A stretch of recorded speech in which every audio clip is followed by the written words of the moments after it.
ډیر لوی عجایبات د دې وظیفې دي حقایق به قدر ته او خایل حیران بشه تر دې حد پورې چې کله کور کې راته و چې زه کله غیر شم کنه یو څو ورځې وایم نو کور کې صراحتاً ته وایي چې نن خو دعا خو به دې نه بیا شروع کړي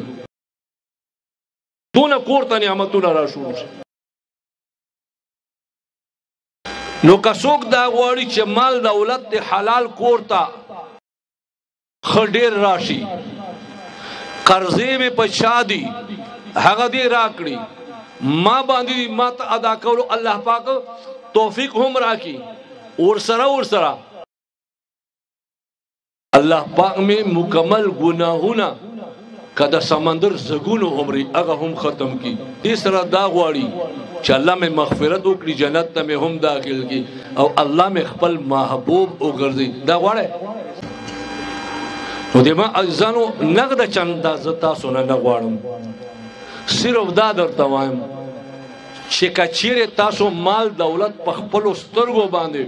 فراخي اولیدا به کونډو روندو یتیمانو مسکینانو عاجزانو خیال پکې ساتای کنه او دارنګ داسې اخلاص سره کومه مدرسې دي چې ګور نه تنخواګانې اخلي نه سدي علماء سره مدد کوي کنه وظیفه درته خایم سحر با سلزله او مازیګر مازباده با سلزله سحر سنت او فرض او مینس کې کټیم ملاو شو کټیم نشو ملاو خیر ده سحر المنزل پس سلسل زل یو وظیفه باو کوي اول اخیر با درې یا یول زل درو شریف وای او وظیفه در تخایم نبمو مال کمی راشي او نبمو ان شاء الله د عزت کمی راشي ما پس درې زل وای سبحان الله وبحمده سبحان الله العظيم وبحمده استغفر الله سبحان الله وبحمده سبحان الله العظيم وبحمده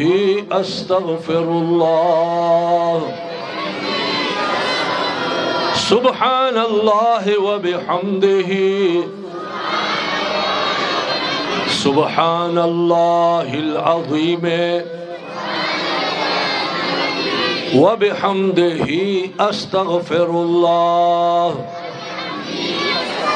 دا بسو زلے وائے سل زلے سحر دا سنت و فرض و منز کی کٹیم نشو ملا اسے پروانشتا دا سحر المانزر نا پس او مازیگر نا پس دا چل دے پیر تے خپلا ویلے شے